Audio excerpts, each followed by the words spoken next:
Hello and welcome back to Raid Madness. We are covering the results of the Sacred 16. We're going to be previewing the Epic 8, and I am here with my guest analyst, YST, who is the captain of Team Shadowverse. How you doing, Cap?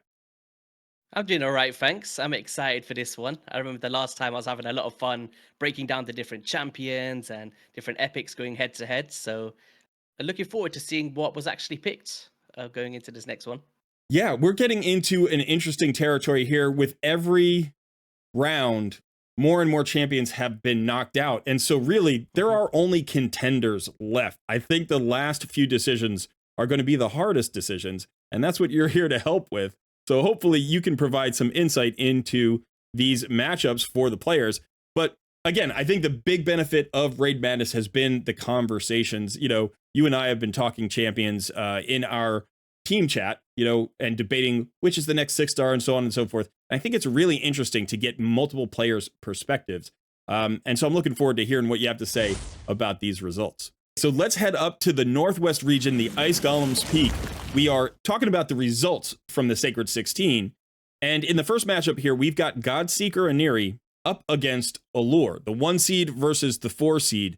And the matchups are getting closer. You can see the percentages from the last round were 97.7% and 92.2% in terms of win rate. Here, Godseeker Aniri gets by with 67.4% of the vote. Now, first of all, do you think this was the right outcome? And then second of all, do you think that the difference between these two champions in terms of the voting is representative of the power difference or maybe just the popularity difference? I think it may be the popularity, like Allure for the vast majority of players, especially in the normal variation of Fire Knight, holds a lot of value, right? You don't need any books for that A1. Probably one of the best champions in the game when you talk about Astranix to Dark Fae. So 32% is still very high. Godseeker, you know, we got the preempting of hits with the passive. We've got the full out revive ability. You talk about Sand Devil usage, the most popular strategy with the duo teams, right? With like the ninjas, etc. It's a tough one. Like, I still use Allure for my Dark Fae team, but I don't feel like she's mandatory nowadays for me anyway, because they did bring in champions such as Newt as a fusion. We also had we got Skimforce in the game. There's so many champions that can deplete turn meter, whereas what Godseeker does is pretty unique, right? Especially with that passive and full out revival with the cooldowns. Yeah. And I do think Yeah. we have a situation here where maybe the expectation, right? If you are voting based on the way you expect people to vote, then the expectation is probably that Godseeker goes through because there's more buzz around her right now with Sand Devil's Necropolis. But if you were voting based on the value that you might have gotten out of these champions, for me, I actually predicted Godseeker, but I voted for Allure because I've gotten a lot more value out of Allure over the life of my account. And in fact, like you said, I think she's usable in a lot of places and a lot of difficult places. Fire Knight and Dark Fae are both really hard content generally to solve, and she's so key in both places. Let's go ahead and head down to the next matchup. This is another powerhouse matchup. Deacon Armstrong versus Farakin the Fat. Another close matchup, even closer than Godseeker Aniri versus Allure. Deacon squeaks by, pulls out the upset according to the seed, because he was the 3rd seed, and gets through with 63.9% of the vote. Do you think that this mirrors the first matchup? Is this the more popular champion getting through? Or do you think in this case, this was the more powerful, more versatile champion getting through? No, Deacon Armstrong is definitely worthy or potentially knocking out Farakin there. Now, Farakin is very, very strong, right? Don't get me wrong. Talk about Demon Lord Clan Boss. I actually use him in my hard Fire Knight 10 team as well, to pair up with the new champion in Drake. But he fits into those teams very well, right? He's got increased crit rate, increased crit damage, and, you know, he's just such a top tier champion, burns and poisons. It is a very arguable one, though. Like, is very, very close. Like, the issue is like, if you've got AoE decrease defense and weaken, let's just say you're Lydia the Death Siren, maybe you've got some other turn meter champions, then you might not need Deacon. Farakin does hold a lot of value. I don't know, man. I think this is a harder one than with the Godseeker and Allure for me. I Yeah, can see it. I think to some extent, you know, so in the last round, MTG was our analyst, and he actually called Farakin the Fat pulling out the win here and going through. And it felt to me like that would be an upset. That despite the seeding here, Farakin at 2 and Deacon at 3, it feels like those champions should be reversed in terms of their seeding to me. I personally have Deacon going all the way. So, maybe I'm biased, or maybe I'm seeing something that some other players aren't seeing. I don't know. Farakin the Fat is the best epic ally attacker in the game, and that does have value. But maybe it just feels like Deacon is too strong in every location. I mean, I don't know that in the first 6 months of an account, you would take him out of any team, right? Where do you not play him? I've even run him in locations where he gets punished. Like I've run him into Griffin boss, and all you do is like, okay, I can't use the turn meter, and he's still great. So I think maybe what we're seeing here is the all around value versus, like you said, Fire Knight hard mode. Farakin's great even at endgame. You can still use him, and there aren't that many epics you can say that about. But perhaps not as versatile. What do you think? Is Farakin being undervalued here? I think he's being a little bit undervalued, yeah, personally. He's just like, do you know, if you're like, when we speak about the free to play series, right? And you're going through and you need to beat the clan boss, he's bringing in poisons, burns, ally attack, buffing the buffs that you might not be able to reach on your champions, especially so early on with the crit rate and crit damage, as well as a decreased defense A1. Like, talk about the ultimate fundamentalist and increasing your damage over time. But Deacon does bring in a very similar thing, right? Fundamentalist, 10 meter fills, speed auras, decreased defense, AoE, by the way. So I could see where the 63% comes, but for me, it's a lot more 50-50. I think we're going to see that again and again, right? Because what we said at the top of the video is there are only good champions left. There's no mistakes here. There's nobody made it this far that you couldn't say maybe this champion belongs in the top 10 best epics in the game. We've only got 8 that can go through to the next round from these 16. And in fact, in this matchup, seems like Godseeker and Deacon have made it through, maybe on the strength of their popularity, their reputation, maybe the strength on their versatility. But here now we've got the matchup, the 1 seed Godseeker Aniri going up against the 3 seed Deacon Armstrong in the Epic 8. And this battle is for a spot in the final 4. Who do you favor in this matchup? I think Godseeker takes it. All right. Break it down for me. Why do you think Godseeker takes it? Is it because of her performance up to this point, or do you think because the matchup just goes in her favor? It all comes down to the players voting on it. Like, for early game, this is where it all comes down to, because for an end game player, I value Godseeker more because Sandoval is just so much easier. And if you're trying to get those dust for your account, or your oils and all of that good stuff, Godseeker really enables that. And even in some of these teams for Clan Boss, like the Underpriest Brogany / extension with the Godseeker team can do up to like 200, 300 million, right? It's a crazy team. Deacon, I can't remember the last time I used him. But this is like talking from like an end game standpoint, but early to mid, I might value the Deacon a bit more. I think just for popularity's sake, I think Godseeker takes it, but I wouldn't be surprised if Deacon took it. It's interesting because I keep hearing that comment about Deacon at endgame. It's a comment that we get in the videos. A lot of people say, Deacon's not usable at endgame, which is so funny to me because I am at endgame. I'm a completely free to play player, and I use him everywhere at endgame. We were talking about Dark Fae with Allure. I use Deacon and Dark Fae. He's a staple of my Gold 5 arena team. If I need help with, he just brings so much utility. If I need to bring a lot of different roles to something, I bring him in and see what he can do. I guess it's worth mentioning, like, it depends on which champions you have as well. So I think you're right in that regard. Like, for someone like myself, I pulled a Lysandra. For me, it's a straight out substitute. Yeah. In terms of the terminator manipulations, or someone like in the Undead Hordes, if I just find it, Morrigan, she was a fusion, right? That full out increase and decrease of terminator with an increased speed. And many players might have had her being a fusion, and she steals buffs with true fears and decreased speed. She's just better in that regard for endgame. So if you don't have these champions, Deacon Armstrong, for sure, definitely fits in. But it just really comes down to the individual's accounts and who they have, right? I do think that's true. But both Lysandra and Morrigan, neither one of them brings a decreased defense, right? So if if you're replacing Mhm. Deacon, you have to find that somewhere else in your team composition if you need it. And then Mhm. additionally, Deacon actually slots into several Ultra Nightmare Clan Boss speed tunes at endgame, one Yes. key speed tunes, which these other champions often don't. So it's not so much Mhm. that like you wouldn't replace him in some places. Of course you will. You absolutely Yeah. will. But you get a ton of value. And it's just that comment that he's not usable at endgame that strikes me as maybe that's just the free to play I experience think, you know, versus the spending I think experience. he's viable at endgame. Yeah. He could be replaced maybe in the endgame is what I would say for sure. Fair enough. It's going to be close. I think it'll be really interesting to see how the voters go. Mhm.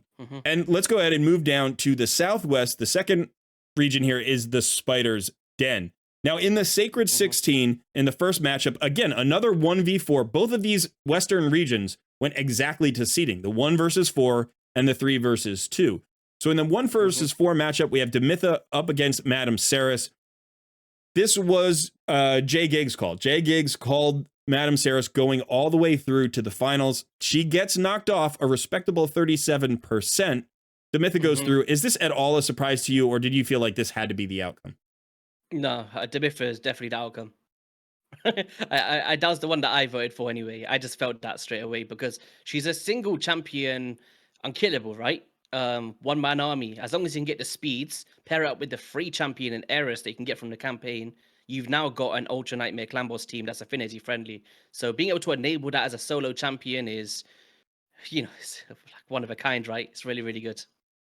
Yeah, and what we're seeing in this round, in the next round, I should say, in the Epic 8, is that Clan Hmm. Boss is clearly being valued highly because we've got a Hmm. lot of good Clan Boss champions in that last 8. She may be the best of all of the Clan Boss champions in the Epic rarity. All right, so heading down into the bottom half of this quadrant, we've got Stag Knight up against Rector Drath. I've got to say, I was Hmm. really curious about how this matchup would shake out. Stag Knight is incredibly popular. Some comments Hmm. have called him overhyped, which may be a valid point. He is so talked about. I still think he's very, very good. Rector Drath is not hyped, but she's also very, very good.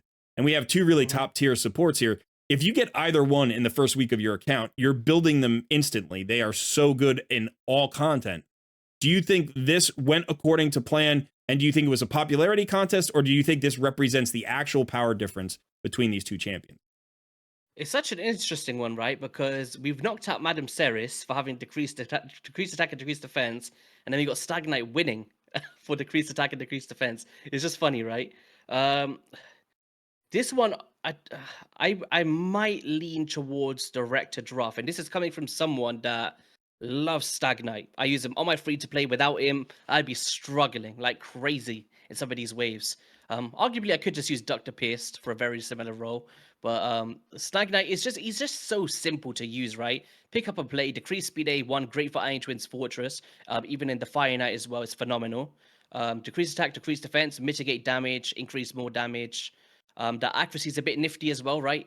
With the passive increase with the accuracy.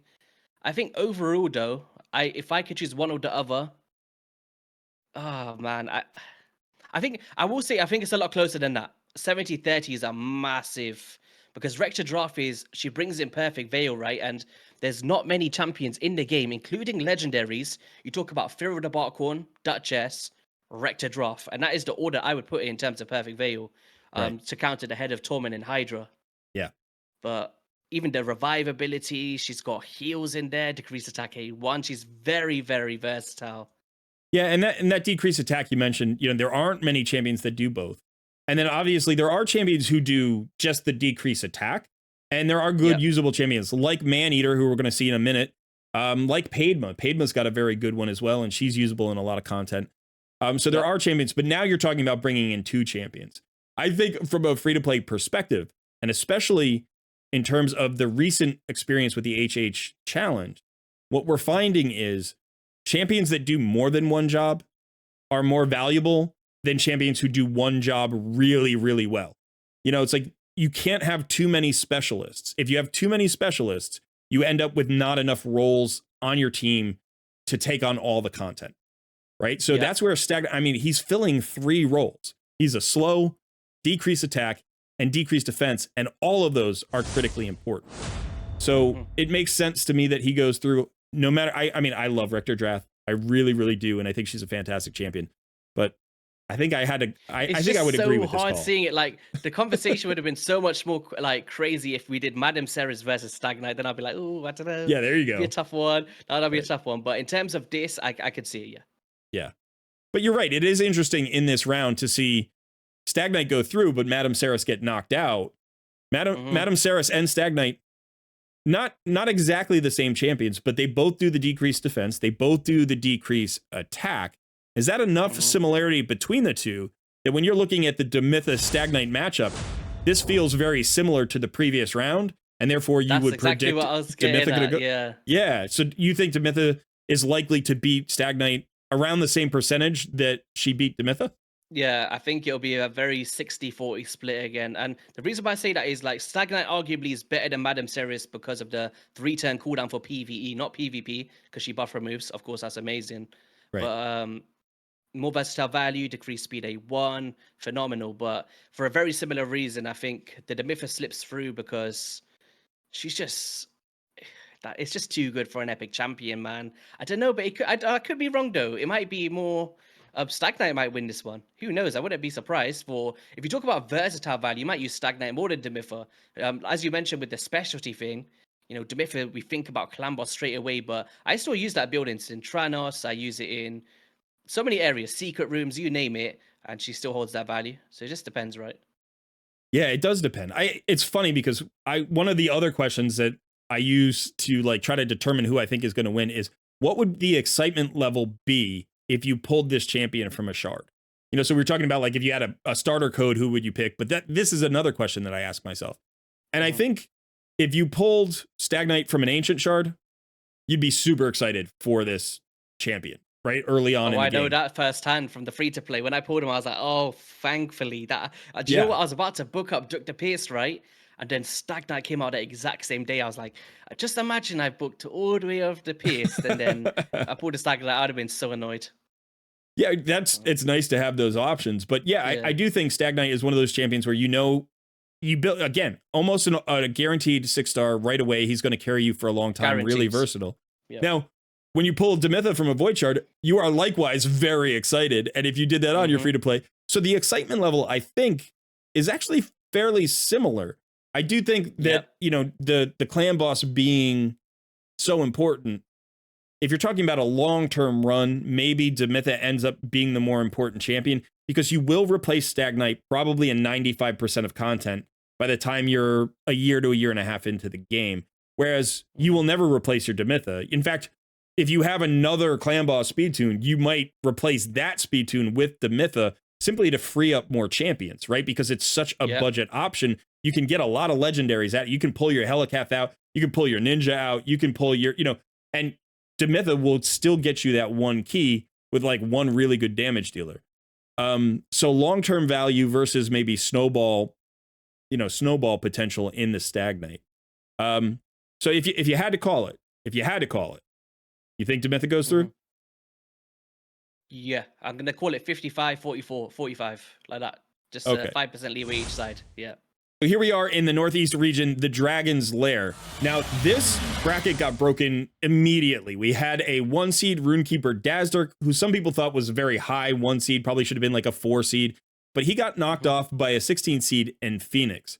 And then we had Mistrider Detha go on a tear with 2 consecutive upsets over White Dryad Naya and then Duke the Pierced.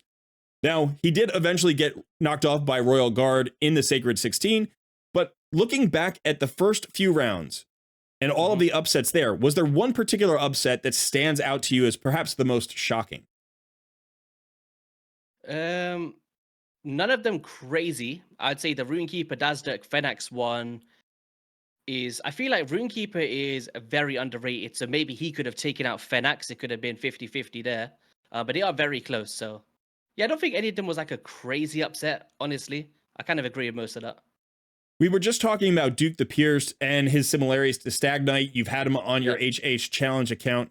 I was surprised by the Mistrider Detha victory in the second round over Duke the Pierced. Do you think Duke should have been through into the third round here? I'm just going through Misrider Dahi's kit again. Like increased attack on himself. He's got great damage potential. I believe he does all those extra turn mechanics as well, right? I do see a lot of people loving Misrider Dahi actually. Duke the Pierced. He's a great champion. Decreased defense. I'm just having a look at his cooldowns here. It's 3 turn. But they're pretty much 50-50 here, right? So I can't really argue with it. It really comes down to the individual player, but I wouldn't have been surprised if Duke took that one over Misrider personally. Because of the Stag Knight thing, right? If we're valuing Stag Knight to that caliber, Duke the Prince brings that in, which just has a magic affinity, right? And he's got those provokes, so he could have some value in the Hydra boss, maybe if you don't have another option. I can see that as well. And a decreased accuracy A1. So maybe that was a bit of an upset there, but I do like both of those champions. Probably very alike. Yeah, one of the great In how things much I like about them. Duke the Pierced is his provoke can't weak hit. It's just a Yeah. placement. So you don't have to worry about affinity when you're talking about that provoke in the Hydra fight. But the telling thing to me, the really interesting thing here is Royal Guard walks through at 85.5%. And I think if he had been matched up against Duke the Pierced, or if he had matched up against Runekeeper Dazdirk in the previous round, I'm not sure he does quite as well. I think he still probably ends up here because he's that popular and that good. But it was almost like once you get 2 damage dealers up against each other, Royal Guard versus Mistrider, we know who the better damage dealer is, and everybody voted Royal Guard through, basically. This is an 85.5% vote. That's much stronger than we saw on the other half of the bracket. So do you think this is the right call? Would you take Royal Guard over Mistrider? Any day of the week, yeah. And the reason for it is because Royal Guard's not just a damage dealer. He's also got decreased defense A1. He's got a very strong turn meter manipulation 4-time hitter on the A3 and a decreased speed, right, which is vital for many teams out there. So, great for Fire Knight. He's great for Dark Fae. He's still in my hard 120 Dark Fae team with Royal Guard. He enables that for me with the max HPs as well. So yeah, I think if I could have one or the other, definitely Royal Guard. I would have went through. Probably out of all of them, honestly. If I'm looking through this kit here, out of everybody here in that first 4, Royal Guard, I probably would have picked to go all the way. Yeah. Yeah, it's interesting to me. I do think that Mistrider has risen in my estimation through this experience. I've investigated him more. I've played with him more, and he's very good. I think he's popular. I've said this before because I think he's a lot of fun. Those extra turn mechanics can be really fun. Really fun, yeah. Yeah, on top of the fact that he hits hard, and so that's a nice combination to have. But Royal Guard, like you said, not just super hard hitting, which he is, but also a lot of utility there. So, okay, let's drop down into the second half of this bracket now. So we're going to be talking about Maneater versus Ursula the Mourner in the last round in the Sacred 16. Now, looking backwards, it was clear that Maneater won all of his previous rounds much more handily. Ursula kind of squeaked through the second round against Darkale, and we thought that this was ripe for an upset here, Maneater being the 3 seed, Ursula being the 2 seed. Before we get to Maneater, because we're going to talk about him in the next round, what's your impression of Ursula? How good is she? And do you feel like the 23% here is high enough to represent her value, or do you think that she was kind of poorly done in this round? Ursula the Mourner is a very top tier champion. You talk about revivals, she brings in that strength and AoE decrease attack. Turn meter depletion as well on the A1 by 10%, which is pretty cool. I think she was rightly so knocked out by Maneater. He just does better turn meter manipulation, enables these unkillable teams, right? We all want a Maneater, decrease attack A1 AoE upon critical hits. So yeah, I'm not shocked at all that Maneater took that, but that doesn't mean that Ursula the Mourner is not one of the best champions in the game for EPICS. Like, you talk about AoE revivals on a 5-turn cooldown, very strong with a speed Doom Tower aura by 24%, can be a massive carry, right? So, yeah, but I'm not Absolutely. shocked by the Maneater pick because he's just so popular, right? I agree, and I think this probably went the way it needed to go.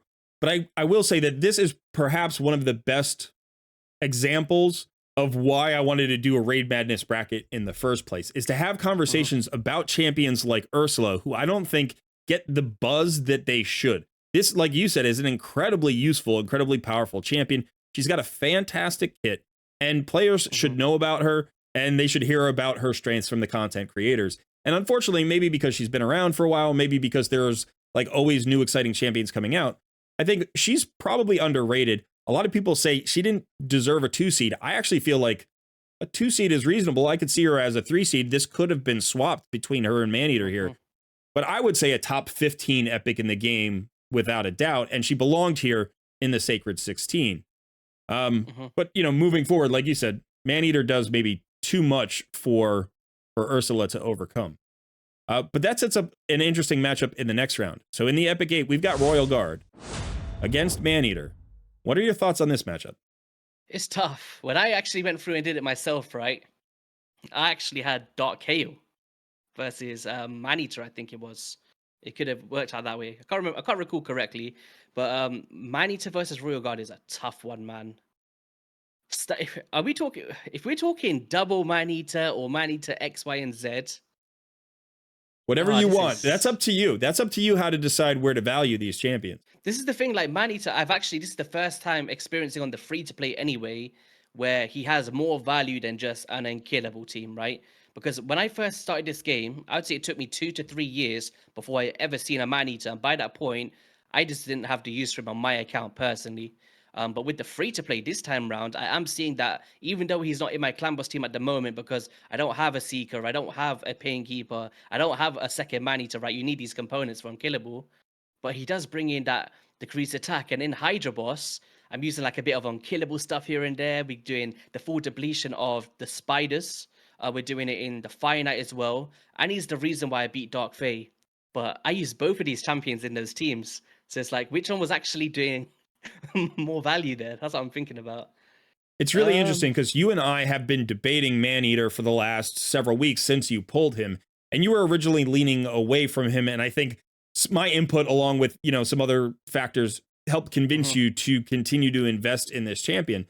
And I had the same exact experience that you've had now, but I had it 3 years ago. He was like my 4th or 5th, maybe 6th epic that I built on my main account. And he went everywhere. He went absolutely everywhere for me. And like you said, Spider Boss, 100% turn meter steal. It's not even just a depletion, it's a steal. That's so crazy. He gets to go again. That AoE decrease attack, he's void affinity, so he doesn't weak hit. It's really reliable. It's more reliable in some ways than Stag Knights or Duke the Pierced, right? Because of his void affinity. So it's incredibly valuable in a lot of places. And he hits decently hard. He doesn't match Royal Guard for damage. I'm not saying that. But, you know, he's valuable more than I think in just the unkillable clan boss. So here's the question. With his versatility plus his clan boss value versus Royal Guard's versatility plus Hydra value, right? How close are these champions? Very close. As standalone champions without other people there, just kit for kit, breaking it down, I think it's very, very 50-50. I think people would value that. Like saying, actually, I can put it into this perspective because I've actually experienced it as a free to play now for the past 2.5 months. If I could have just my Royal Guard or just my Maneater, I would go with Royal Guard for my account right now on the free to play. And it's because of that turn meter decreased speed combination is very powerful. 4-time hitter, cracked that Fire Knight shield. Like without him, I was just really struggling to even pass stage 20. Even, you know, we got the decreased speed for Hydra as well. Those max HPs. I don't have any other max HP champion. But of course, if you've got other ones such as Cold Hearts or Newts, you might replace them a little bit here and there. But, you know, even on my main account, I still use them in my Dark Fae team, 120. But I wouldn't be shocked. It's very 50-50. Very 50-50. Yeah, do you know who you called on your bracket when you predicted your bracket? Do you remember? Maneater didn't even get through on my initial bracket. I was thinking of changing it. I actually had Dark Kale going up against Royal Guard. I actually held him to a very high regard. But I was just seeing the Ursula Demona, the 50-50 of Dark Kale, so I can't go against that personally. I think because of popularity, I think Maneater goes through, if I'm being unbiased. When you're on a 50-50, sometimes you just lean the way you think people will vote. And I agree. I didn't actually have Royal Guard in this spot because I had Runekeeper going through. And so when I have to vote on this, I think ultimately this is actually a lot closer than I initially thought. When I first looked at it, I'm like, Maneater's going to go through, obviously. And then I really thought about it and I'm like, no, that's not obviously. That is not nearly as clear a decision as I Yeah, no thought it way. was. It's not obvious at all. No, it's a really Right. tough one. And it makes me question whether or not Royal Guard is just seeded too low here. Like maybe he should have been a 3 or a 4 seed. And potentially the matchup is the matchup, but just overall, he might just not be a 9 seed. Maybe he should have been voted higher, but obviously again, the ratings came from the in-game system, so we didn't really tweak that with Royal Guard. But it'll be interesting to see who goes through. Moving down into our final quadrant here, we're looking at the Southeast region, the Fire Knight's Castle. Now, in this particular case, we have another broken bracket, but it's really not surprising. We had Doom Priest up against Seeker in the last round. Seeker won. I wouldn't say it was an overwhelming win. It was basically 60-40 here. Doom Priest with 37.2% of the vote. People said she wasn't a 1 seed, but I think she performed very well to get this far and only lost maybe because she came up against a powerhouse in Seeker, who definitely is very low seed here at 13. But this now he's going up against Geo. That's not Doom Priest. So what do you think? Is there any chance that Seeker goes through against Geo, who has to be perhaps the favorite remaining in the bracket? No, I think Geomancer takes it. Yeah, he's just, you name a boss in this game and he will absolutely wreck. Whereas Seeker is a top tier for Arena. If you want to turn me a booster, you got your Provokes. He's got so much to his kit, right? Phenomenal champion. But I would say he's more of a clan boss specialist a little bit later on if you've got other 10 meter champions in your accounts. One of a kind, by the way, with the ways that he does those extra 10 mechanics. And if I had him on my free to play, he's the person that I was pushing for the most because I knew how much value he has. So I'm not surprised that he got this far personally. But Geomancer, you talk about Iron Twins Fortress, Bomb with a Dreadhorn, the Clan boss, like name a boss in this game. He's probably like, especially for progression, going in those teams. And we're seeing it in this free-to-play series, right? People with the Geomancers are pulling off the unthinkables. Most of them in nearly Ultra Nightmare Clan boss by now. Because it's based on reflection damage, not on raw damage. So if you're struggling to get damage stats into your build for your damage dealers, Geomancer, you won't have that problem because you can build him for survivability, and it's all based on the reflection damage. And he's got that damage reduction as well, and the weaken to coincide with your decreased defense champions. So I think Geomancer goes all the way. Yeah. I think this is interesting because we have Demitha over on the other side. And we have Maneater up. We just talked about Maneater. We have Geomancer here. And now we have Seeker. These are 4 really good clan boss champions, right? Yep. But if we're valuing Demitha, the easiest way to get Demitha to her 3-1 speed tune is to have a Seeker. Right? Without Seeker, Demitha is harder. Not that you can't make her work, but he really empowers. So, to think of them as like Demitha comps is a little bit strange because they're really, in most cases, Demitha Seeker comps, right? And that is also true. Like I run Seeker in my Helicath comp. He enables that unkillable. He enables Mashalad. He works with Mashalad. He enables like almost all of the unkillable speed tunes. He enables Maneater speed tunes. He enables all of those. And in a weird way, he's more versatile as an unkillable champion because if you have him, he matches up with literally every unkillable champion. So I think he's more valuable in some ways than Maneater, in some ways than Demitha, because he literally empowers all of those speed tunes. And so, like you said, he's one of a kind. Geomancer also one of a kind. But maybe we don't see him as an unkillable champ because he doesn't have the buff himself, right? But he does. I mean, have you typically ever run an unkillable composition that doesn't use Seeker? Do you know, for me, I'll tell you now, I despise unkillable teams in this game. I'll tell you why, because like as a creative person anyway for clan boss teams, it took me a lot because I did move to an unkillable later on, and that was because I wanted to just click auto. It was the auto feature that really pushed me to it because every day it just saves me so much time. Click the thing, 50 runs. It's just a time saver for me now. But before that auto feature came in, I was traditional teams all the way, and someone like Geomancer would just fit into so many teams. Like even when we did the clan boss draft of Deadwood Jedi, Everybody wanted a Geomancer. When I took him up, go look at the reaction of those creators' faces. They were like, "Oh no, I can't believe it, the Geomancer," because they know the powerful of it, the power of this champion.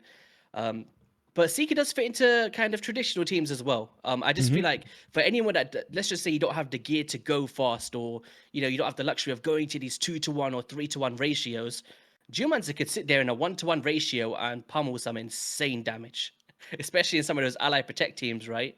So yeah, I think. But then again, we have to look past it, right? Versatile value. Any boss in this game, Geomancer can. It's not just a clan boss thing, right? So I think No, that's what players would it's value more. certainly not. He's very Yeah. versatile. He's one of the more versatile, and he's like simultaneously versatile and a damage dealer with utility. He brings more things. He makes you a little bit more survivable. He's also got the turn meter thing. Yep, there's a lot going on there for Geo. I expect Geo to go through here. Yeah. I would respect the call if Seeker went through here. I think he's that good. I think he's that unique that yeah, I think I would respect the call, but I expect probably somewhere around like a 70-30 or 60-40 performance for Geo. What do you think in terms of percentages? Do you think this is going to be a bigger beatdown than that, or do you think it could be a tighter match? I think it could be tighter depending on the player, how much they're valuing their clan boss teams. I'd probably go for the 60-40 Geo. It's Yeah. pretty close. Like, don't get me wrong, the Seeker is top tier. Like, dying for this champion on the free to play, but I just feel like the Geomancer is anywhere.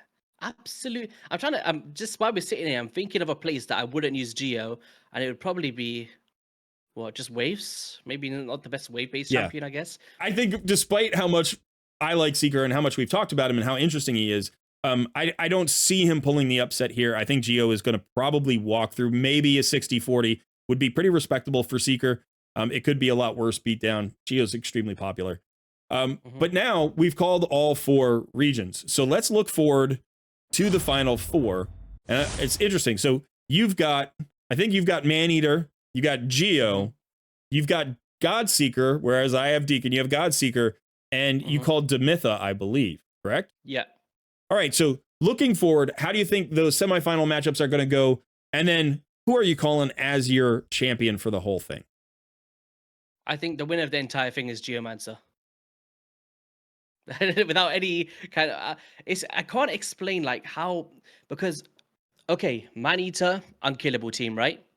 Um, Godseeker Aniri, she's great. She kind of enables traditional teams. Has some versatile value for Sand Devils. It's actually a phenomenal champion. Detha, unkillable team. Outside of that, she does have some value, but you could replace other healers if you need to, or other buff extenders if you've got them. Seeker, once again, as you mentioned, one of the best turn meter epic champions in this game, probably the best. To enable, once again, unkillable teams or some other clan boss teams, and great for waves as well if you need turn meter fills. Geomancer is a standalone. No, if you need a traditional team, if you need a clan boss, an unkillable team, you want to beat Iron Twins, you want to beat Dragon, you want to turn meter deplete the Fire Knight, you want to turn meter deplete the Spiders, you want to beat Bommel, you want to beat the Dark Fae, you name an encounter, Geomancer could fit in those teams. There might be other options later on if you got them.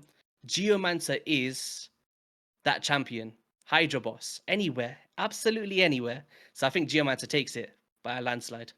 All right, so a landslide you're calling. Geo, I do think Yeah. that's a popular pick, and I expect that he'll be in the final. In my bracket, he's matching up against Deacon, and I do have Deacon as my winner for the whole thing for the exact same reason that we're talking about in terms of versatility, but also I just think he's the better snowball champ. But again, we're still a round away from that. So you think Geo's gonna walk through Maneater? Why do you just said that? Because you Yeah. love snowball champs, right? That's something that you kind of value very high in this game.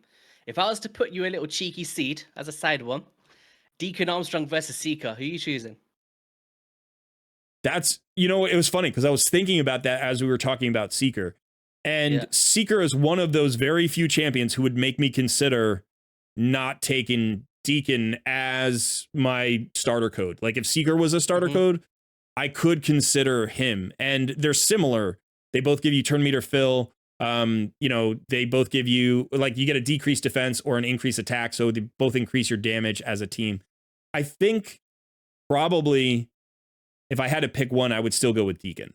Mhm. And I think ultimately is because his kit he does some of what Seeker does. He does it pretty well. He's got the extra turn mechanic, but that 100% decreased defense plus the leech plus the extra turn, like for arena, I think he's a better arena champion. Plus the speed aura, and that's a big thing. Having that 19% speed aura on day one and not having to wait for your high Katoon. I as much as I love Seeker, I think Deacon is probably hands down the one I end up picking. Well, it's very interesting. It I is interesting. probably is very interesting. I just feel like Geomancer's like obviously late game right now. I only use him in Iron Twins Fortress, so Yeah. I'm speaking from a free to play perspective here, and we're seeing the proof in the pudding. The people that pulled the Geomancer in this free to play series are far exceeding others in many areas. Like, can you name a single encounter that you don't need Geo for? I don't know. I don't have a Geo. I don't have a Geo. No, on your main account. I don't have a Geo on my main account. Oh, this is why you're on. This is why. Okay, yeah. Geo he's absolute. It's the damage reduction source of it. It could be the matter between literally dying and surviving. And once you start layering like your Guardian gears, maybe your Starwatt gears or whatever that may be, you're mitigating so much damage. It's just bonkers. I've run a Geo. I pulled him early on an alt account. Last year's HH Challenge account, actually, I got him early on, and he helped in a lot of places. He was really good. I don't think from that experience I thought he was better than Deacon, but I think Geo's the best of like the tanky champions. He's the most versatile. Brings you the weaken, brings you the HP burn, brings you the damage mitigation. All of that stuff is absolutely fantastic. So I'm not arguing that he isn't that good or that he isn't usable in all of those places. Mm-hmm. You know, I think when it comes to Deacon, I just see him as he activates everybody else. Yeah. Deacon activates everybody else. And by the way, he's the only champion in the epic rarity or the legendary rarity that has a decreased defense and an increased turn meter that you can fire in the same turn. Yeah. It's on two different skills, but he has the extra turn mechanic. There's nobody else. There is no legendary who does it. And I think that means that he's always got a place for that particular skill. And as good as Geo is, there are champions in the legendary rarity who you will replace him with. And so there's also that in my mind. Again, you know, we'll get there if Deacon makes it through to the final and Geo makes it through to the final. I actually expect that final to happen. I think Deacon gets past Godseeker, but you've called Godseeker, so it'll be interesting to see that matchup in the next round. Actually, it wouldn't even be the next round. Next round's the final four, so we got 2 more rounds to go before Deacon can meet up with Geo. My viewers know who I'm pulling for, and they also know. We've got a whole meme with Geomancer because I don't have him on my main account here on my channel. So, yeah, some people might pick him just to troll me. You never know. But I do think he's a worthy contender of being in the finals, absolutely. And we'll have to see if anybody. I don't expect Seer to knock him off. I don't expect Maneater to knock him off, but we'll have to see if that happens as well. So Deacon will be up there for sure. I think he's gonna. It might even be a Deacon versus Geo kind of situation. That's what I'd think. That's what I called on my bracket. Yeah, that's what I called on my bracket. So we'll have to see. All right. Well, why I see the funny thing is, like, we know because we've been in Team Shadowverse for the last couple of months together. We can talk champions all day. We could debate skill sets and who's better as a 6-star. By the way, and I'm not sure how this may have came across, like we both hate champions or we love doing this stuff. This is what me and Colred, we discuss all this stuff all the time, right? Like who against who. It's just all about who do we value as players, because even what we might like, somebody out there might just love. They're like, oh, you guys are wrong. We love Maneater better than this, right? And we could just be completely out the loop. So it's all down to perspective, what you value, and what's actually changed your account as a player. Because I feel like that's one of the main things, right? Like, you might not have pulled a Deacon, but you might have a Geomancer. You might be loving this champ. So it just comes down to perspective and what you need as a player, right?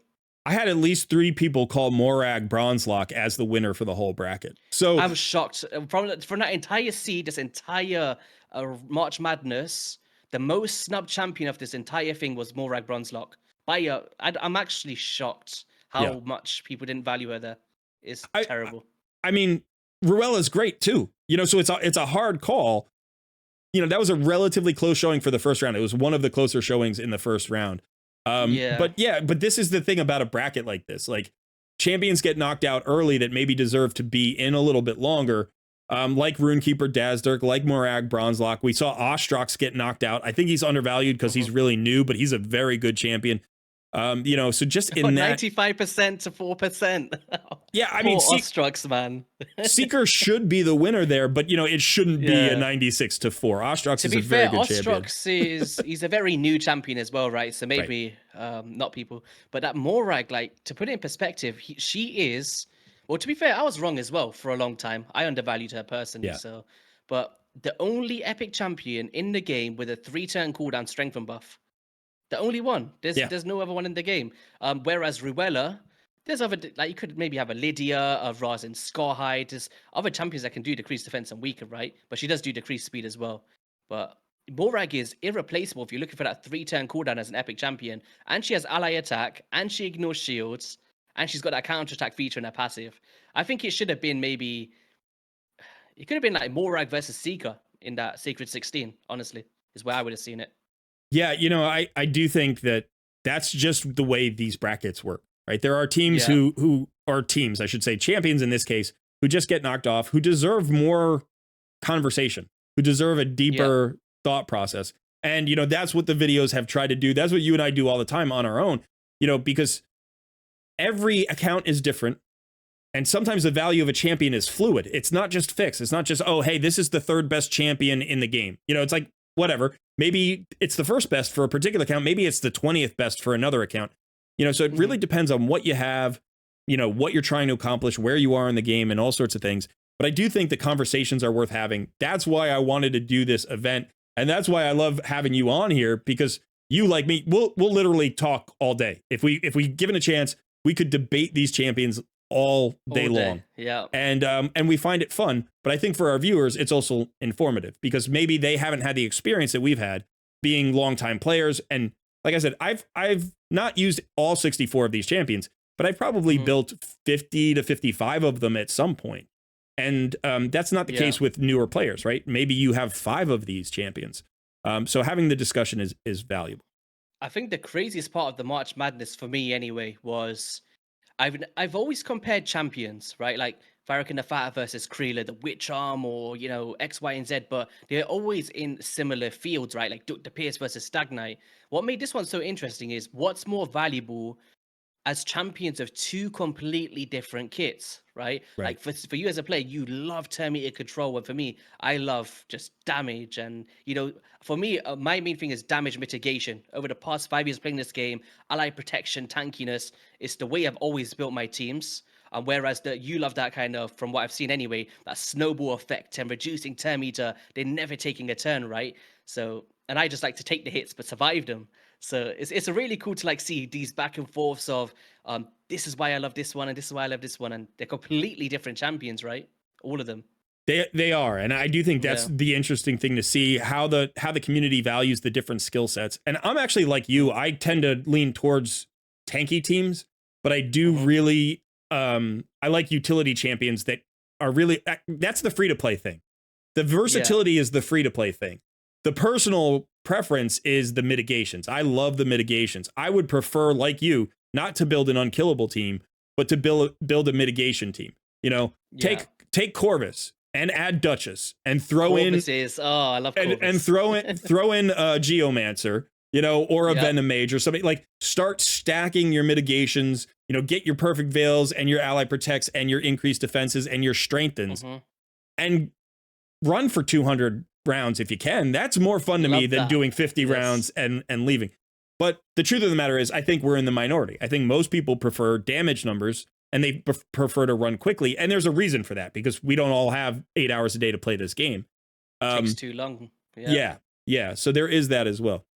But all right, YST, like I said, we could talk all day. I've really enjoyed it. Thank you so much for coming on the channel. I know you weren't feeling so well today, so I appreciate you taking the time out of your busy day. I feel like I'm gonna pass out right now, man. I'm just looking at my bed. I'm like, straight after this, I'm not even gonna take my hoodie off. I'm gonna put a hoodie over my eyes. We're going to sleep. All right, well, I hope you feel better, buddy. You got anything going on? You want to talk about anything before we let you go? What have I got going on? just champion guides, I guess. Yeah. Maybe have a pod Drake video out over the weekend or something. But outside of that, just taking stuff as it comes, I guess. All right, I will give you a shout out since learning that you were the one who's doing a lot of the champion guides on the HH site now. I got to say, I've been going there and using those guides every day. Now, every time I go over there and I check the blessings or the masteries, or I'm looking at, I'm thinking about you. This is the guy who's bringing you a lot of that information. So yeah, so thanks for all that hard work. It's been really great. Whenever you read the bios, right, of the champions, just read it in my voice, like. Yeah, there you go. It's like I was reading you a bedtime story. Here YST. Just yeah, exactly. Okay, so thanks so much. Hope you feel better. We are now into the Epic 8. So if you are looking to vote for the Epic 8, the votes are live right now. Click on the link in the description of this video. You'll head over to the bracket. Just choose your favorite champions. There aren't that many matches left. We've got just 2 rounds left here to predict, and then Raid Madness will be over. So get in on the action before it's gone. YST, thanks so much, buddy. And I'll put a link to your YouTube channel in the description of this video as well. So go check out what he's got going on. I love his content. It's really good. You should check it out. All right. Thanks so much. I have been Cole Red. He has been YST. We are Team Shadowverse, and we'll see you in another video.